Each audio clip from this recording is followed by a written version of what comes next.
Ok, d'accord. Bien.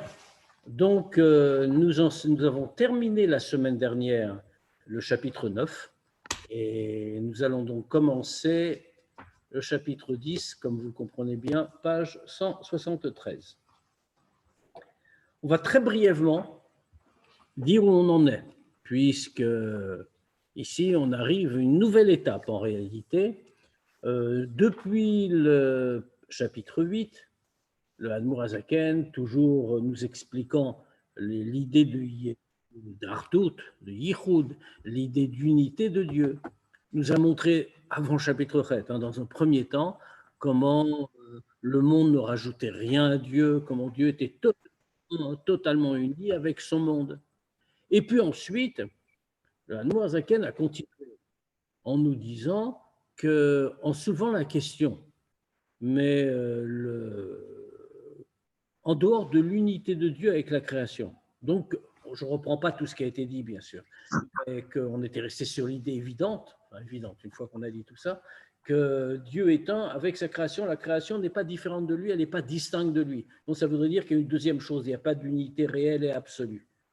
Donc, Dieu est un complètement, donc la création ne rajoute rien à son essence. D'accord. En vérité, d'une certaine manière, seul Dieu existe. Maintenant, on a dit que l'idée de Hardout Hashem, l'idée de Dieu n'est pas simplement liée à Dieu par rapport à la création, au créateur par rapport à la création. C'est aussi à Kadosh Baruch Hu en lui-même, Dieu en lui-même. C'est-à-dire, qu'en est-il par rapport à ses midot? Puisqu'après tout, on nous dit que Dieu a tout créé par ses midot, que tout vient de là, Chorma, Bin, Adat, Chesed, Voix, etc., etc. Ça veut dire, si on est capable de définir des midot, des attributs particuliers de Dieu, et qu'on est capable de les nommer, de les délimiter, c'est-à-dire donc qu'il y a une existence qui n'est pas totalement unie. Il n'y a pas un, il y a, si l'on peut dire, une pluralité. Et c'est vrai en particulier d'ailleurs pour le plus haut des deux, pour Chochma. D'ailleurs, il est écrit Kulam bechorma asita, Dieu a tout fait avec Chorma, c'est-à-dire avec la sphira de Chorma, avec l'attribut de Chorma. Donc ici, on aboutit à dire quoi? Que finalement, Dieu, si on est capable de parler d'un côté de Dieu, Akadosh Baruch Hu, et de l'autre côté des sphirotes, ça veut dire qu'il n'y a pas une unité parfaite. Il y a des entités différentes et séparées. Alors, on a répondu à cette question en réalité, mais justement, on va en vérité continuer, mais d'une autre façon. Ce qu'on a répondu, c'est d'abord, on a montré qu'est-ce que ça veut dire que chacun de ces attributs. On a montré que chez l'homme, puisque toutes les différentes midot, tous les différents attributs de l'homme dérivent directement des attributs de Dieu. Qu'est-ce qu'on a montré? On a montré d'abord que chez l'homme, l'attribut supérieur, la mida supérieure, c'est la mida de Chorma.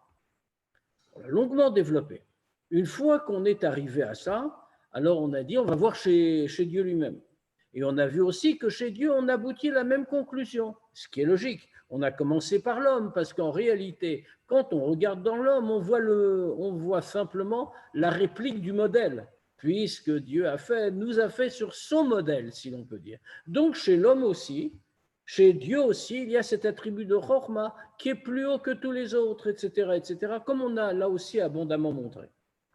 Maintenant, a-t-on conclu, par rapport à Dieu, même l'attribut de Chorma, qui est le plus haut de tous, est considéré comme quelque chose de matériel et concret.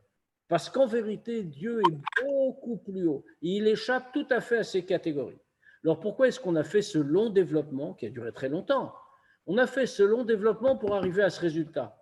Parce que la conclusion de ça, c'est que les sphirotes, ou les midot, comme on voudra dire, ne rajoutent rien à Dieu, ne sont pas une contradiction par rapport à l'unité de Dieu, parce que Dieu est au-dessus de tous les attributs, au-dessus de toutes les sphirotes, au-dessus de toutes les midotes, et qu'en réalité, par rapport à lui, elles sont comme insignifiantes, comme très grossières. Et donc, puisqu'il est totalement au-dessus, alors dans ce cas-là, il englobe tout, il est un. Et c'est resté une question malgré tout, on comprend bien. C'est que d'accord, le principe, on le voit. Maintenant, en dehors de ce principe, une fois qu'on a dit ça, il nous manque encore des éléments. Quoi donc? L'élément qui nous manque, c'est le suivant. C'est que malgré tout, on est obligé de dire qu'il y a des sphirotes. Et on est obligé de dire qu'il y a Akadosh Baruch Hu lui-même, qu'il y a Dieu. Mais si on dit ça, ça veut dire qu'on introduit malgré tout une certaine idée de pluralité. Comment peut-on comprendre qu'en même temps on dise qu'il y a des sphirotes qui ont une action, qui sont quelque chose, mais en même temps que c'est totalement uni avec Dieu, que ça n'existe pas? C'est contradictoire. Ce à quoi l'Admour Hazaken a répondu en voyant sur un Zohar qui nous dit que les sphirotes, ou les mitzvot de Dieu comme on veut, sont appelés Raza de Mimnuta, le secret de la Emouna. C'est la fin du chapitre précédent du chapitre 9. Pourquoi ils sont appelés Raza de Mimnuta, le secret de la Emouna? Parce que c'est quelque chose qui est totalement incompréhensible pour nous. Dieu est au-dessus du Sechel, il est au-dessus du Sechel. Et comme il est au-dessus du Sechel, nous sommes incapables de le comprendre. Et nous sommes incapables de comprendre comment cette unité peut fonctionner alors qu'il y a des entités qu'on peut déterminer également. C'est totalement illogique de fait. Par rapport à l'intelligence humaine, c'est parfaitement illogique. Comment peut-on comprendre ça? Mais, c'est pour ça que la seule solution, c'est le recours à la Emouna. La foi, on doit croire que c'est comme ça, même si nous sommes totalement limités, totalement incapables de comprendre, parce que justement, qu'est-ce que c'est que la Emouna? C'est comme ça qu'on a terminé le chapitre d'ailleurs. La Emouna fait Shelma Lamina Sechel, c'est plus haut que l'intelligence. Ça va plus loin, justement, la Emouna sert à intégrer en nous ce que nous ne pouvons pas atteindre par la réflexion. Sinon, comme on l'a dit plusieurs fois, on a l'obligation d'utiliser la réflexion. La Emouna, en réalité, bien sûr, c'est un fondement, et ça doit être à la base de tout. Mais très concrètement, tant qu'on peut comprendre et être convaincu par notre compréhension, on est convaincu par notre compréhension, même si on ne va pas se limiter à ça, on va y mettre de la Emouna, parce que sinon, on va avoir une approche limitée de ce que Dieu dit. Mais malgré tout, on va se fonder sur la réflexion. C'est seulement quand la réflexion démissionne par la force des choses, parce qu'on n'est pas capable, parce qu'on est que des créatures, qu'on ne peut pas comprendre l'infini, qu'on ne peut pas comprendre quelque chose qui semble contradictoire, comme on vient de le dire. Dans ce cas-là, on aura recours à la Emouna. Dans le... C'est pas la définition du bitachon, ça, justement. On n'a plus accès à la réflexion, que la réflexion ne peut plus expliquer. Non, ça c'est la Emouna, ça c'est la pure Emouna. Le bitachon, il a une autre définition. Oui. C'est pas pareil d'ailleurs, c'est vrai que c'est lié, bitachon et Emouna. Ça, c'est la Emouna. Le bitachon, c'est une autre définition. Il y a toute une sikha du Rabbi sur la définition du bitachon. Et bien sûr, c'est fondé sur Emouna, hein, c'est des choses voisines. Maintenant, au chapitre 10, comme le Admour Hazaken ne désespère jamais de nous faire comprendre quelque chose. N'oublions pas que nous sommes Chabad. Et donc qu'on ne va jamais se contenter simplement de répondre « c'est la Emouna ». S'il y a le moyen de faire autrement. S'il n'y a pas le moyen, ok, Emouna. Mais comme on peut essayer de comprendre quelque chose, alors dans le chapitre 10, le Admour Hazaken va nous donner un exemple concret qui va nous permettre, même imparfaitement, de comprendre de quoi on parle dans ce rapport de Dieu avec les sphirotes, c'est-à-dire comprendre comment il est possible que ça ne nie pas la notion d'Arnout. On va voir ça tout de suite. Et bien sûr, l'exemple est imparfait. Il ne peut pas y avoir d'exemple à la portée de l'homme qui répondent parfaitement à la question. Mais ce qu'on peut comprendre, on va comprendre, même si d'ailleurs le Admour Hazaken lui-même, après l'avoir montré dans le Pérec, à la fin du Pérec, il va nuancer, il va dire que ce n'est pas exactement pareil. Mais un petit peu, on peut comprendre. Donc, Pérec Yud. Ach Mikol Makom. Mais en tout cas, Oil vidibra Torah kelashon bnei Adam, shakechet haozen ma shehi yechola lishmoa. Alors justement, il vient nous dire ça, l'Admorazaken, puisqu'il vient de terminer en nous disant c'est Emouna. Donc à la limite, on a envie de se dire bon, on aurait pu s'arrêter là. C'est Emouna, il n'y a rien d'autre à faire. Voilà, on nous a expliqué comment c'est. Nous sommes des êtres humains, on a des catégories en tête, on a des limites en tête. On ne peut pas comprendre comment la notion d'Ardout est possible dans ces conditions-là. Donc on va croire. Alors le Moazaken nous dit mais quand même, on voit quoi? Dibra Torah qui est la chambre d'Adam. C'est une expression qui est tout à fait traditionnelle. La Torah, elle parle le langage des hommes, mais ça veut dire que la Torah n'hésite pas à employer des références matérielles et limitées pour parler de choses spirituelles profondes. Pourquoi? C'est une vraie question en réalité. On voit comment la Torah s'exprime. Pour des choses simples. On ne parle même pas de Pnimut Torah, on ne parle même pas de Chassidut ou de Kabbalah ou de choses comme ça. Mais même dans le Pshat, on voit Moshe Rabbeinu parle au Pharaon et lui dit Yad Hashem, il y a la main de Dieu qui va venir. Ce qui est, et ce n'est pas la seule fois bien sûr, ce sont des expressions terribles. Comment est-ce que Moshe Rabbeinu, que c'est Dieu qui parle par sa bouche, comme on sait très bien, peut employer des termes comme ça, Yad Hashem, ou alors à d'autres endroits, Yemin Hashem, la droite de Dieu, etc., etc. Comment on peut faire des choses pareilles? Ça introduit plein d'ambiguïtés, plein de questions. Pourquoi est-ce qu'on emploie ces mots-là? La réponse est là. Hein. La réponse est Dibra Torah qui est la chambre de Bnei Adam. La Torah parle le langage des hommes, c'est-à-dire qu'on est incapable de dire à propos de Dieu n'importe quel mot en réalité. Tous les mots qu'on pourrait employer sont erronés par définition. Donc, est-ce qu'on ne devrait rien dire? Alors on dit non. Pour donner à l'oreille ce qu'elle est capable d'entendre, c'est-à-dire de comprendre. Donc, on voit que pour cette raison-là, on se permet de dire des choses matérielles pour décrire des phénomènes spirituels qui sont complètement étrangers à la réalité matérielle. L'écart nitan reshut le chachma emet, les daber besfirot bederech mashal. Pour cette raison-là, comme dire le mot sphirot, par exemple, ne veut, puisque c'est ça qu'on parle, on parle de l'unité de Dieu qui n'est pas remise en cause par l'existence de sphirot.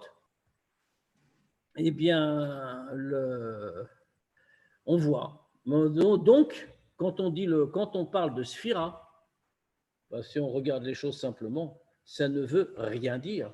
C'est quoi une sphira? D'ailleurs, on le traduit même pas hein, dans les bons livres. On le traduit même pas. Il n'y a pas de traduction possible. Dit, ça vient de sapir pour telle et telle raison, mais c'est aussi un exemple. Le mot sphira ne veut rien dire. En hébreu. En hébreu. D'ailleurs, comme je le disais, on ne le traduit pas. Hein. Tu vois, dans les bons livres, ouais. On parle la sphira un tel, la sphira un tel. Mais pourquoi? Parce que c'est intraduisible, il n'y a pas de concept. C'est une chose. Quand on étudie Chassidut, etc., on fait à quoi ça correspond. Ce qui veut dire aussi que il n'y a pas de définition très concrète. Il y a marqué visage aussi.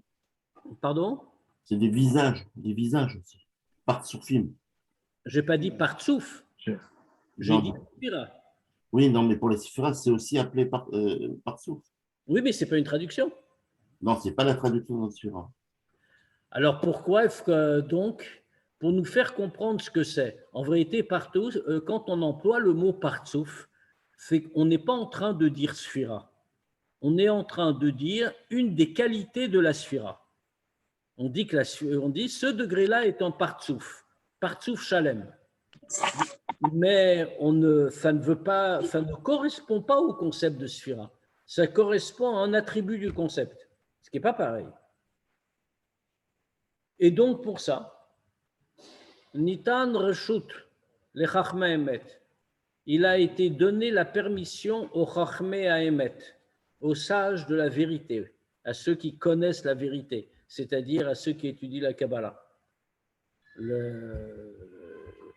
Puisque Chachma Emet, hein, l'expression paraît être étrange, mais ça fait référence à la Kabbalah elle-même. La Kabbalah elle-même est appelée Chochmat Emet, la connaissance, la Chochma de la vérité, puisque c'est les choses profondes qui sont derrière les psukim, si l'on peut dire. Et donc, ceux qui étudient la Kabbalah s'appellent Chachma Emet. les daber besfirot bederech mashal, de parler des sphirot par allégorie. Donc, qu'est-ce qu'ils ont fait? Vekaru otan orot. Ils les ont appelés des lumières. Alors nous, ça ne nous choque pas en réalité parce qu'on a l'habitude, depuis les Chachma Emet, on a pris l'habitude de parler du spirituel en employant le mot lumière. Mais il est bien évident que ça ne veut rien dire. C'est seulement l'habitude qui fait que ça ne nous choque pas.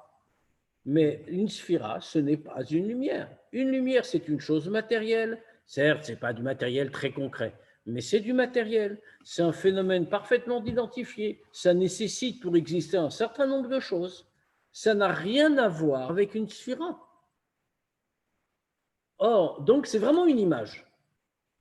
Une allégorie pour nous faire comprendre. Pourquoi?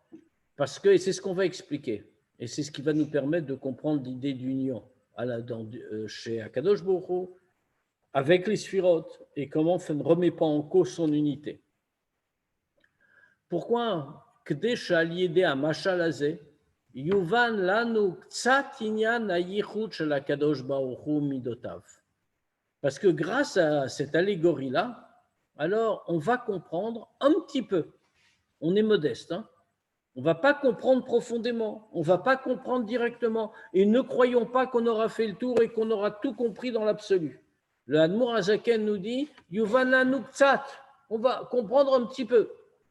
Inyan Ayichut Kadosh Baruch Hu Midotav, cette idée de l'union de Kadosh Baruch Hu avec ses midot. Shehu Bederech Mashal, que allégoriquement, à quoi on va l'assimiler? Ke'ein yichud or hashemesh shebetor guf kadur hashemesh im guf hashemesh shenikra maor. Que on peut l'assimiler sur certains aspects. Et encore une fois, c'est imparfait. Hein. L'exemple est imparfait, mais ça permet de rendre compte de quelques petites choses. C'est-à-dire que les sphirotes, les midot, par rapport à Dieu, c'est comme l'unité entre la lumière du soleil à l'intérieur du cercle solaire avec le soleil lui-même, qui est appelé Méor, qui est appelé luminaire. Alors, pourquoi? Donc, Moshe Katouv est un Méor Agadol Vegomer. Puis donc le Maor, le luminaire, c'est le soleil, comme il est écrit, est un Maor Agadol, le grand luminaire, comme on le voit dans Bereshit, dans le récit de la création. Donc on voit que ça fait le Maor.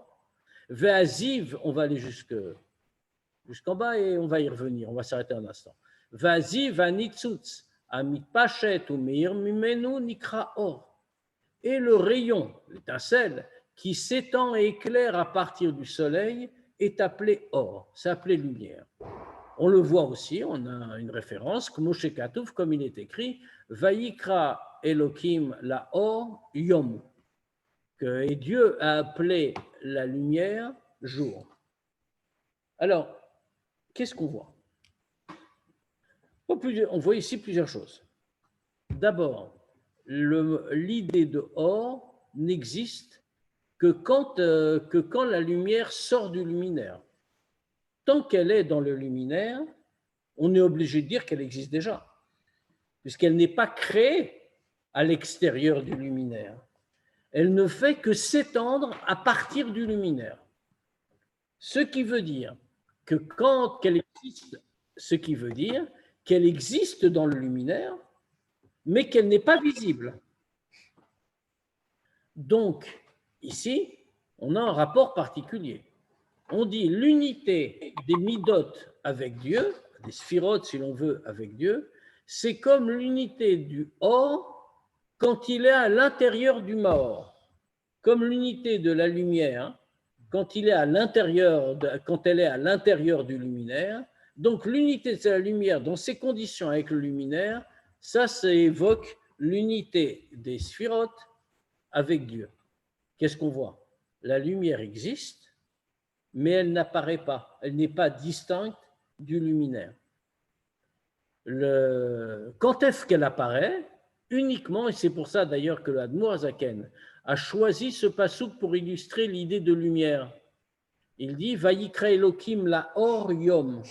Dieu a appelé le Or, il l'a appelé jour. Ça veut dire quoi?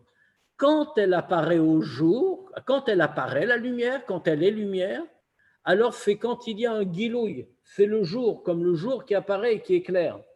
Tant qu'elle n'apparaît pas, alors elle n'est pas appelée Or, elle est appelée Meor, elle est totalement unie avec le luminaire. Ça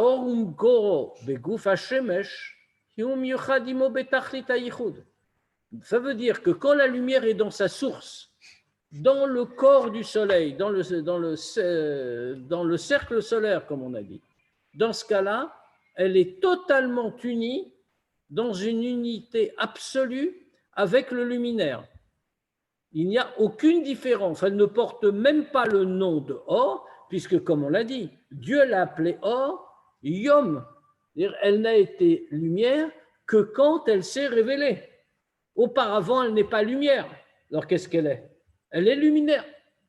Elle est totalement unie. Tachlita yichud, comme on a dit, une unité absolue avec le luminaire. Qui ein sham rak etzem echad, shu guf hameor hameir. Parce que avant que la lumière se révèle à l'extérieur, avant qu'elle apparaisse, il n'y a qu'une seule essence, qui est guf hameor, qui est le corps du luminaire, qui est clair, qui a ziv haor sham etzem echad mamash im guf hamaor hameir. Parce que tant que la lumière ne s'est pas exprimée au sens strict du terme, tant qu'elle n'est pas sortie, tant qu'elle ne s'est pas révélée, alors dans ce cas-là, elle ne constitue qu'une seule essence avec le luminaire lui-même qui est clair, et donc elle n'a aucune metsiout et aucune existence propre. Donc qu'est-ce qu'on voit? L'usage du mot lumière devient très limité en réalité. La sphira n'est pas une lumière, pas plus que l'essence de Dieu n'est un luminaire. Ce serait très gravement limité, Dieu et aussi les sphirotes d'ailleurs, que de comparer ça à des éléments comme la lumière et le luminaire. Donc, ça n'est pas ça. Mais en tant que machal, en tant que métaphore, c'est intéressant. Pourquoi est-ce que c'est intéressant? Parce que ça nous permet de comprendre qu'est-ce qu'on voit. La sphira, enfin le or, reprenons le soleil. Le or existe dans le luminaire, comme la sphira existe dans le Or Ein Sof. Mais de la même manière que la lumière n'est pas révélée et n'a pas de metsiout à l'intérieur du luminaire, de la même façon, la sphira n'a aucune metsiout à l'intérieur du Or Ein Sof, même si elle existe. La sphira, elle est dans le Or Ein Sof ou dans le Maor? C'est la même chose. Le Maor et Or, c'est pareil. Maor, c'est luminaire. Mais Or, c'est pas ce qui découle du Maor? Si. Donc la sphira, qu'est-ce que c'est? À quoi on compare? Le Maor, le luminaire, c'est lui d'où tout vient. La lumière vient de lui, elle ne vient de nulle part ailleurs. La sphira, d'où vient-elle? Elle vient de Dieu. Quand je dis Akadosh Baruch Hu, Dieu, c'est Or Ein Sof. C'est-à-dire que la sphira, le Or Ein Sof, qu'est-ce que c'est? C'est juste un degré chez Akadosh Baruch Hu. Un très haut degré, etc. Mais c'est un degré. La lumière en question est présente dans le luminaire, de la même manière que la sphira est présente dans le Or Ein Sof. Seulement, elle est présente sans exister. Elle est présente sans avoir de metsiout. Pourquoi? Elle est totalement absorbée par le luminaire, c'est-à-dire le Or Ein Sof. De la même façon que la lumière existe à l'intérieur du luminaire, mais elle est totalement absorbée par lui et ne constitue qu'une seule metsiout avec lui. Quand est-ce que la lumière va acquérir une existence visible et remarquable, une metsiout, autrement dit? C'est seulement quand Vayikra Elokim la Or Yom. Quand elle se révèle, l'appelle jour, parce qu'elle s'est révélée. Alors à ce moment-là, elle devient or. Et elle est distinguable du luminaire. De la même manière, quand Dieu fait apparaître les sphirotes, alors à ce moment-là, elles ont, si l'on peut dire, une metsiout. On va voir que ça ne marche pas tout à fait pour Dieu. C'est très limité pour Dieu, ce genre d'indépendance. Malgré tout, ça ressemble un peu à ça. Autrement dit, on comprend là qu'il y a en même temps, dans la lumière et le luminaire, on comprend qu'il y a en même temps Ardout et pourtant une possibilité d'existence indépendante de la lumière. C'est ce modèle-là qu'on va appliquer au rapport entre le Dieu, Akadosh Baruch Hu, et les Sphirot. Kadvarim Haele Mamash. Exactement comme ça. Veyoter misé encore plus. Hen midotav shel Akadosh Baruch Hu, tzono vechochmato beolam ha'atzilut, im mauto v'atzmuto kavyachol amitlavesh betocham umitziached imahem betachlit hayichud. C'est exactement pareil. Et encore plus. Pourquoi encore plus? Parce que l'union est encore plus forte. Malgré tout, le Maor est une source relativement limitée. Et le Or est encore plus limité. Il y a quand même une vraie métio du Or. Alors que pour Akadosh Baruch Hu, il n'en est rien. Comme on va le voir tout de suite. C'est exactement pareil, et encore plus que ça, quand on fait référence au midot de Dieu, à son ratson, sa volonté, à sa chorma, dans le monde de Hatzilut, puisque c'est là que tout apparaît. Ensuite, dans les mondes inférieurs, Bria, Yetzira, Asya, tout ça va se contracter peu à peu. La première apparition d'une entité qu'on peut dénommer Sphirot, c'est dans le monde de Hatzilut. C'est pas neutre. À ce degré-là, tout est uni avec l'essence, si l'on peut dire, l'essence de Dieu. Amitlavesh betocham. Pourquoi est-ce que c'est uni? Parce que comment est-ce que toutes ces sphirotes apparaissent? Parce que l'essence de Dieu, si on peut dire, s'habille en elle, ou mitziached imahem betachlit hayichud, et s'unit avec elle dans une union absolue. Pourquoi?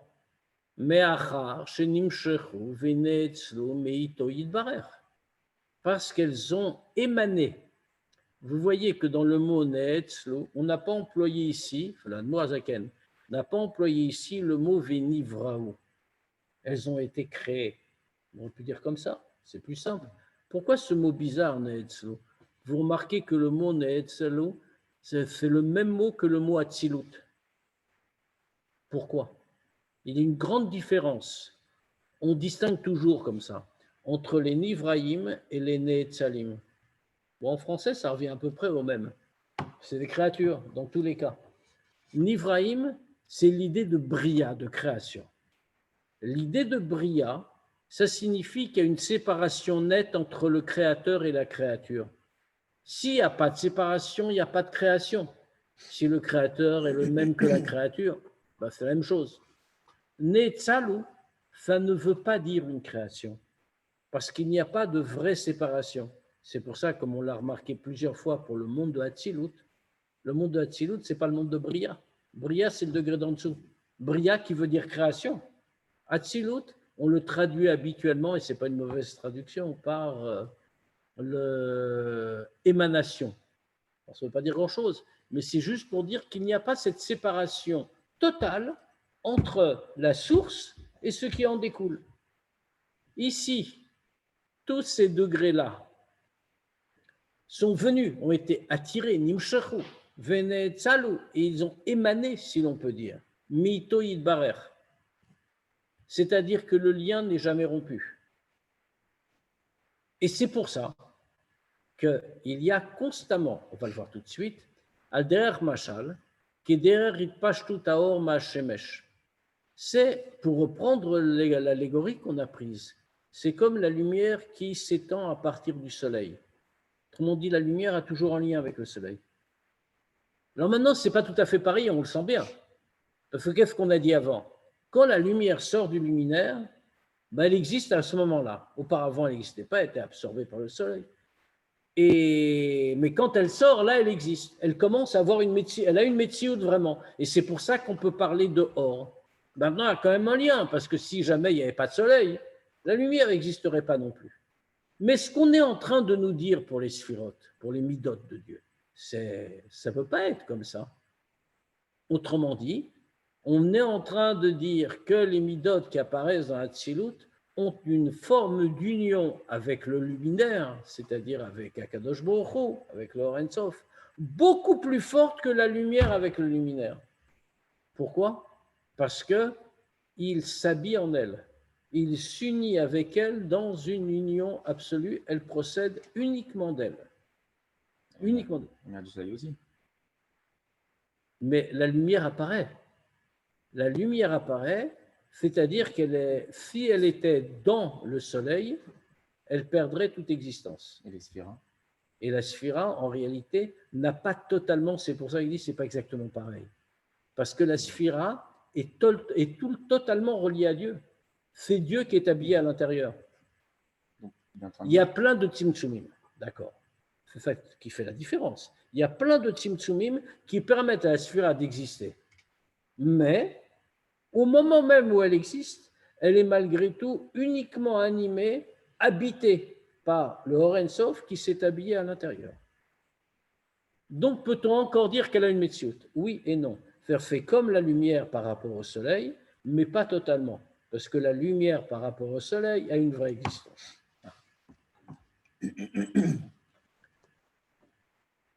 Alors, il le dit tout de suite. Arlo mamash bedererze. C'est pas vraiment comme ça. Rak bederer rechoka venifla me asagaten. C'est seulement d'une manière très lointaine, très éloignée de notre compréhension. Ki gavod racham narkenu. Parce que les voies de Dieu, les chemins de Dieu sont bien plus élevés que les chemins des hommes. Autrement dit, cette idée d'union sans union, d'union totale et absolue avec une existence, mais une existence qui n'en est pas totalement une, on peut la déduire quand on voit la lumière par rapport au soleil. On ne peut pas dire que c'est exactement pareil.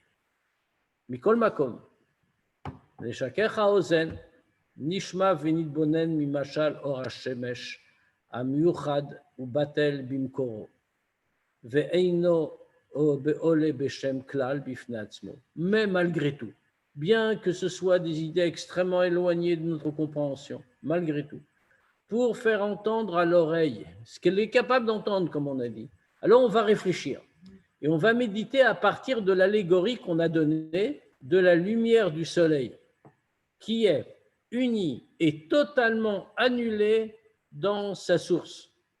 Ve'inole beshem klal, et qui n'a même pas de nom en soi.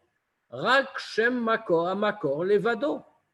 Et qui n'a en vérité la lumière dans le soleil, elle n'a que le nom de soleil. Elle n'a pas un nom de lumière. Autrement dit, elle porte le nom de sa source. Car ça veut dire, bien que ce soit très différent comme on a dit, mais malgré tout, sur ce point-là uniquement, et en vérité, tout l'exemple n'a été donné que pour nous faire comprendre ce point. Mais il faut, comme toujours, les exemples. Les exemples, c'est un grand principe. C'est jamais une preuve, c'est jamais une démonstration. Un exemple n'est là que pour nous donner une petite idée qui nous permet de réfléchir. Mais il ne faut jamais vouloir l'étendre à autre chose que le point particulier sur lequel il porte. Sinon, on fait des contresens. Ici, ce qu'on a voulu nous dire, simplement, on voit le lien de l'un à l'autre. Ben, c'est un lien du même type. Donc, c'est ce qu'on nous dit. Elle n'existe pas en elle-même. Elle porte uniquement le nom de sa source, c'est-à-dire le nom de soleil, car kol midotav la kadosh baruch hu. De la même manière, toutes les midot, tous les attributs de Dieu, urtsono vechokmato, ainsi que sa volonté et sa chokma, einan olot venikrod bishemot elu klal.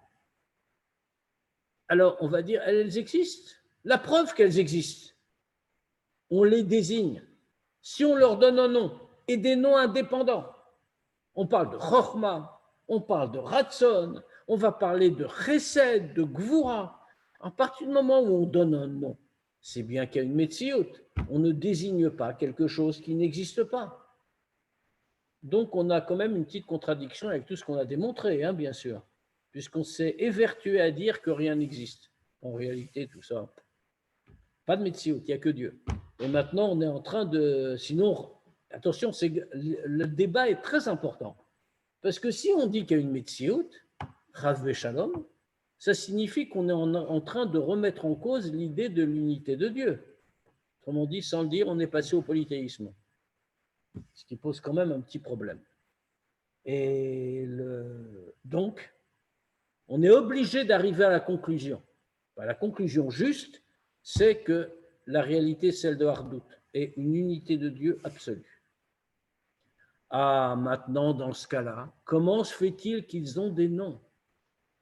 On parle, comme on l'a dit, Chorma, Bina, on parle de Chesed, Gvura, on parle du Ratson de Dieu. Ça veut bien dire qu'il y a des catégories à l'intérieur. Donc, alors que depuis le début, on est en train de nous dire non, n'existe pas, il n'y a que Hardout, il n'y a que l'unité absolue de Dieu. Ici, par cette observation-là, on remet tout en cause. Alors quoi? Ce qu'on répond tout de suite.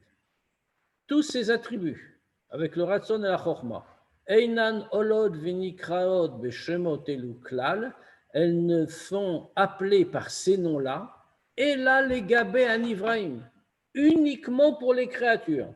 Elionim Vetartonim, les créatures supérieures et inférieures, Shaviatam Vechayutam Vanagatam, Shakadosh Baruch Hu Mehave ou Mechayotam Manigam, Ubirtsono Chochmato Vinato Vedato Amitlav Shod Meotav Agdoshot.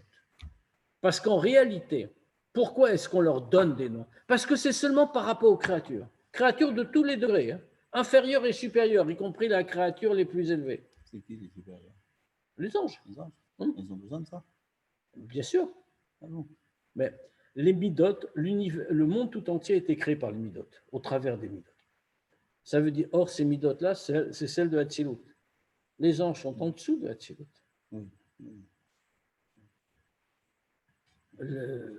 Or, ça veut dire que, comme il est en train de le dire ici, pourquoi? Parce que toutes ces créatures, et cette fois-ci, on ne parle pas de Netzalim, on parle de Nivraïm, de créatures vraiment, c'est-à-dire qui sont séparées du Créateur. Eh bien, leur existence et leur vitalité et leur conduite par lesquelles Dieu les crée, les fait exister et les conduit. Par quoi ça se passe? Ça, c'est Birtsono, Vechormato, Binato, Vedato. C'est par le Ratson, par la volonté et par les attributs intellectuels, Chorma, Binada, de Dieu. Pourquoi on passe par là? Parce que, comme on le sait très bien dans le processus complet, il y a la volonté de Dieu qui passe par les attributs intellectuels, qui s'habille dans les attributs intellectuels, Chorma, Binadaat, qui ensuite, Amitlav Shot, Bemidotav, Agdoshot, qui ensuite vont s'habiller à l'intérieur de ces midotes, c'est-à-dire Chesed, Gvura, Tiferet et l'ensemble des midotes, les unes après les autres. Ce qui veut dire donc que toutes les créatures dérivent de ces attributs, qui leur donnent vie. En d'autres termes, pour les créatures, c'est la source de leur vie directe. Et donc, ces attributs existent en tant que tels. Alors que pour Dieu, ça n'existe pas, c'est totalement uni avec lui. D'ailleurs, on le voit très bien dans la Tfila, il est interdit, et on ne le fait pas, mais pas une fois dans l'année d'ailleurs, mais il est interdit d'invoquer les midotes. Prenons un exemple. On pourrait dire, ça n'existe pas, hein, justement parce que c'est interdit, mais dans le texte de la Tfila, on pourrait appeler Midat Arachamim, intervient, demande à Dieu de nous pardonner. Ce ne serait pas très choquant, un peu surprenant parce qu'on n'a pas l'habitude, mais on prendrait l'habitude. Il y a un issour qui est codifié là-dessus. Pourquoi? Parce que justement, les attributs n'existent que par rapport à nous. Les attributs n'ont pas d'existence propre en réalité. Elles sont totalement englobées constamment dans leur source, comme la lumière dans le luminaire. Sauf que quand elles sortent, et qu'on a dit qu'on y a un guilouille, c'est quand elles sortent, c'est là qu'elles deviennent or, mais ce n'est pas par rapport au luminaire, c'est par rapport aux créatures, à nous. Parce que c'est par leur intermédiaire que Dieu nous crée, nous maintient en vie et nous dirige. Kedeita ben Midrash, comme on le voit écrit dans le Midrash, qui nous dit Be'asara dvarim nivra olam. Bechorma ou bidvuna ou bedat. Comme le Midrash nous le dit très clairement, Dieu a créé le monde par 10 choses. Les 10 choses, c'est Chorma, Bina, Da'at, etc. et toutes les sphirotes. Alors on me dirait, mais fait par 10 paroles, normalement. Oui, c'est vrai, mais on voit que les paroles par lesquelles, les fameuses 10 paroles, qui sont appelées aussi Aseret Advarim, correspondent tout à fait à chacune de ces midotes. Par exemple, le lundi, c'est le jour de Gvura. Deuxième jour, deuxième mida, deuxième sphira, c'est le jour de Gvura. Le jour de Gvura, pourquoi? Parce qu'on voit que c'est séparé. C'est le jour où les eaux d'en haut étaient séparées de celles d'en bas. Et donc, à ce moment-là, cette idée de séparation. Et bien sûr, une idée de Gvura. Et dimanche, c'est quoi? C'est Chesed? Oui, oui. C'est pour ça que tu dors plus tard. Au contraire. Dirtiv, non, c'était une blague, je précise.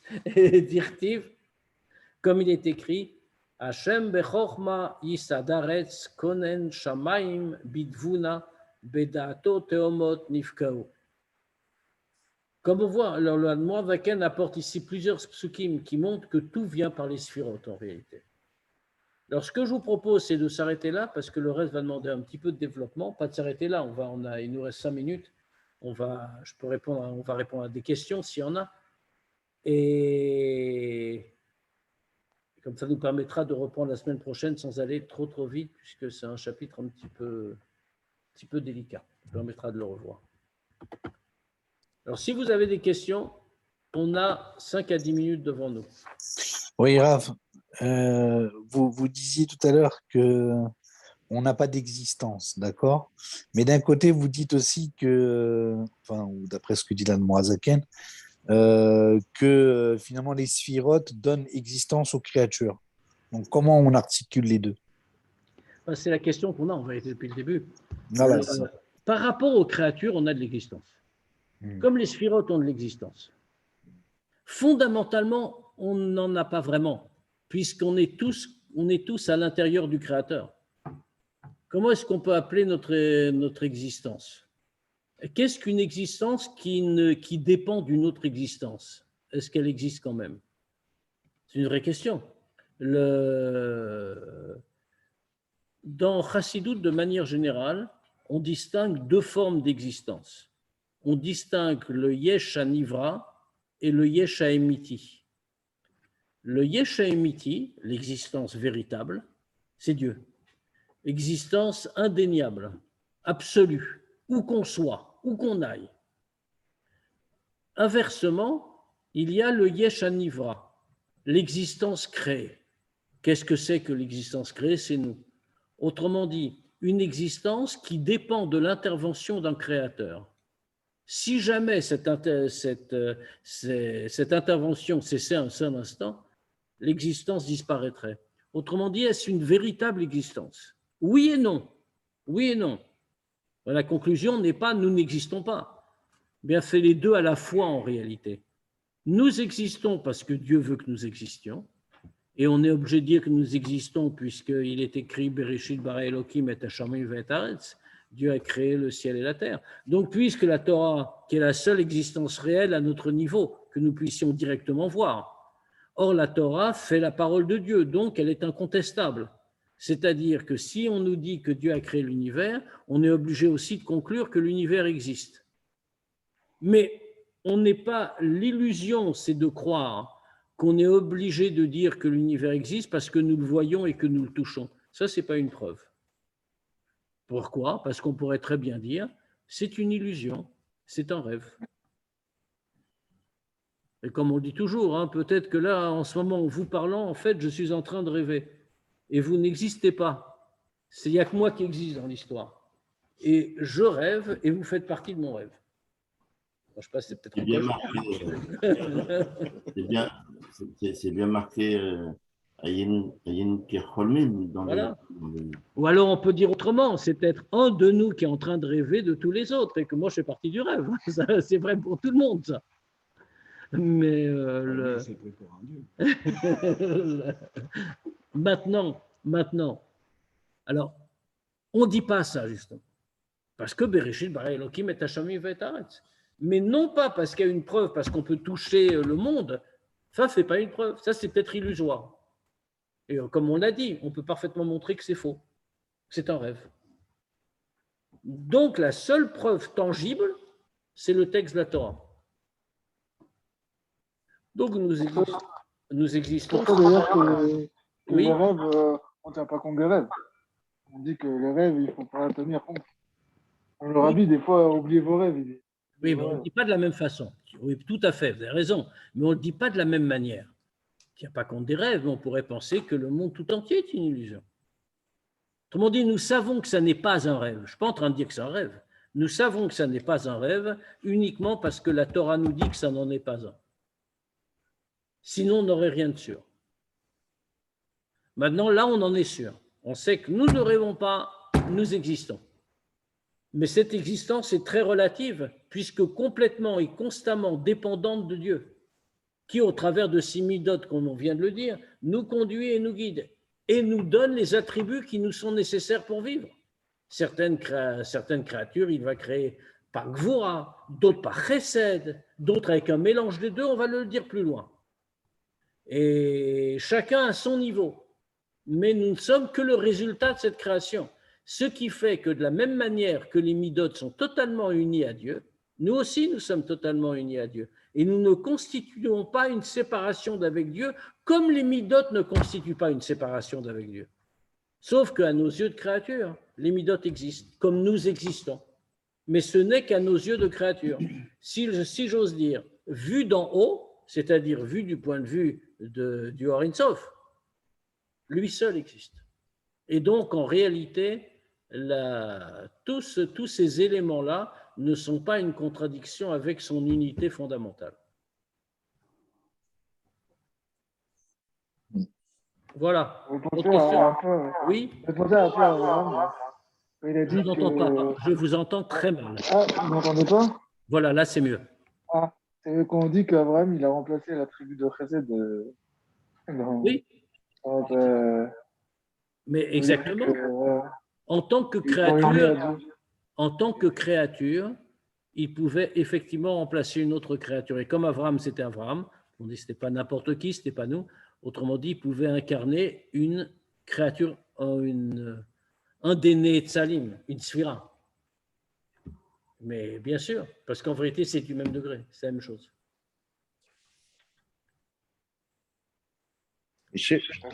Séphira ne vient pas du nombre, c'est fait Non, ça Mishpar, non. Non, ça vient de Saphir, pierre précieuse. Saphir. Non, parce que c'est les mêmes lettres que le livre, que le chiffre, que le nombre. Ça vient pas de là, en tout cas. Ça vient pas de là. Non. Saphir, le saphir. C'est aussi merci beaucoup. Un saphir. Bon, on se donne rendez-vous. Merci beaucoup. Merci beaucoup, merci. Merci à vous. Merci. Merci.